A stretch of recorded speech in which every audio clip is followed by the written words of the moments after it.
So I said last week I am no longer covering Rampage, and despite the world title match that's happening today, I'm going to stick by it. I still might watch that particular match, but everything else is a nothing burger. So I left it up to you guys on what I should watch, and I got a few responses. I got it for NWA, I got it for MLW, I got it for the New Japan weekly show that they do, and all of them fairly good suggestions, and it's different.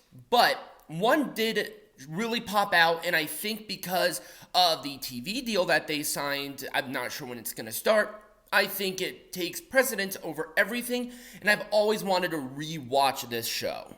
So, without further ado, I'm Tiger Height, and I'm here to make NWA Powerrr and Pro Wrestling Majestic again. Now, for Powerrr, I'm going to be covering it on Saturday, so this will be regular here. I'm not going to cover it during the week. I have way too much to do anyway, and Saturday's kind of like my get chores done and I watch the show, or I listen to the show while I'm doing that sort of day. If you go into NWA, you're going to experience something different. There is a crowd. It's not a lot, but there is a crowd, and they are on hard camera angle. It's a soundstage. So, the entrance is very basic, right next to the ring. The place where they do interviews, there are two places. There's one in the back, and there's one that's front and center stage. The entrances are not like an entrance that you would think. It is a come out of the curtain, do a pose, and then it's essentially a video. It's a video for the wrestlers to get into the ring, and then they just start wrestling. So keep that in mind. The production is absolutely awesome, but it is different. The wrestling style is also very different. Why am I saying this to you? Because I recommend it. I recommend it because it is different. But don't go into this expecting AEW or New Japan or WWE. It's not. It's a very different feel. It's a very different style of wrestling. So go into it with an enormous grain of salt with all of that in mind. I still recommend it. Because this was a good show, and also this is the final show before Samhain. Samhain? I think that's what it's called. But let's kick off with our first match, which was EC3 and Jordan Clearwater taking on two guys. I have no clue who they were. I tried to find it.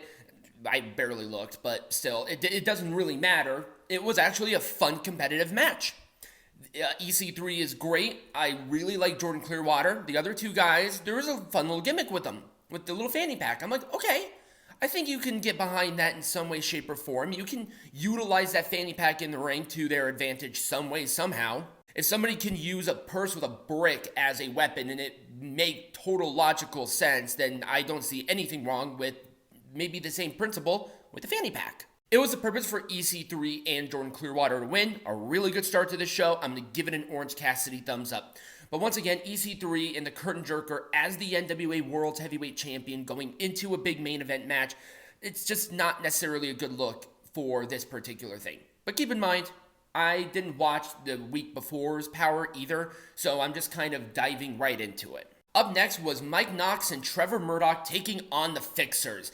This was a fun Haas match. Really fun back and forth. Good stuff. I thought it was actually organized quite nicely. They just ran into each other. Big old boulders. It was a lot of fun. It was a high-low for the win. I love the team of Knox and Murdoch. It just works for me. And it's worked for me since they started teaming. So this does also get a full thumbs up, actually. I actually thought this match was better than the Clearwater match. 6-women tag team match with all the members of Pretty Empowered currently against Samantha, Starr, Ruthie J, and the Woad. I probably butchered that. I'm not sure why I put a English accent to it, but I did. Anyway, it was a fine match. But the whole stuff with Roxy, who used to be a part of Pretty Empowered, was incredibly distracting. And to be honest with you, Kenzie Paige just did not look like she's the women's goddamn world champion, and she's not giving that aura. Maybe it's just me. Maybe it's just because I've just started watching it. Maybe it's because her predecessor, fucking Camille, was a powerhouse. I'm not sure. I think she'll grow on me. I mean, I think she has the talent for it, but it's hard shoes to fill with Camille, and I knew that was going to be a challenge. Also, Ruthie J is taking on said Kenzie Paige for the women's champion today at Samhain, so that makes sense. And it was a sunset flip powerbomb from Kenzie Paige for the victory. And Roxy is begging for forgiveness, but she gets attacked by Pretty Empowered. They stand over her. Kind of sad, but also incredibly distracting with the match. I liked it. I'll give an Orange Cassidy thumbs up. I liked more than I didn't like. Our next match was Jeremiah Plunkett and Mario Pardua, I butchered that immensely, taking on Magic Inc. Once again, a lot of tag team matches if the pattern wasn't clear to you. I thought it was fine. I thought it was a perfectly acceptable match. It was the end of show, which is essentially a big ending and a cutter for the win. I'll give it an Orange Cassidy thumbs up. It just was kind of there, and I felt like that was sort of disrespectful. There was no graphic, but I should talk about it because this particular promo was on the stage. So I think it's appropriate to talk about those. So it was the Southern Six. And if you don't know who the Southern Six are, the three of them that were there were Kerry Morton, Ricky Morton's kid. It was Thrill Billy Silas, who is the current national heavyweight champion. And then it was another guy. I can't remember the name. I should have written it down. But this was a pretty damn good segment. Kerry Morton's always had a chip on his shoulder. I really like the guy. The other dude was fine, perfectly acceptable. And then the freaking star of this entire thing was Thrill Billy. He was awesome. He just has a great Southern accent and he cuts a great Southern promo and it so works for him and I hope he doesn't change it. It gets a full goddamn thumbs up. I was not expecting that. What did they talk about? Kerry Morton's going for essentially the world heavyweight champion and Thrill Billy is taking on Chris Adonis or Chris Masters from WWE for the national champion at Samhain and he talked about that and I'm okay with it. And in our main event, BFT, Blunt Force Trauma, taking on three jobbers.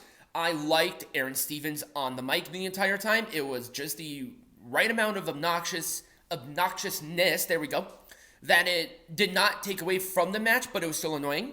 There is nothing wrong with a little bit of annoying if his entire character is supposed to be annoying. And BFT has a very great fluid arsenal of moves that I just love. It's, by the way, Marche Rocket is in that mask, and then it's Rodney Mack is in that one. They don't have to move a whole ton, big impact moves. That's what BFT is, and it was an elbow drop side slam for the win. And then Trevor Murdoch and Mike Knox came out there to attack BFT. And they held up the tag team champions because Knox and Murdoch are going for the tag team champion at Samhain. A lot of matches are around the pay-per-view, and I am so for that. But that was Powerrr. Let me know if you want me to continue with Powerrr, or maybe we change it up every week. Let me know in the comments, either down below or right over here next to me. Subscribe to the channel or follow the channel. And as always, be majestic.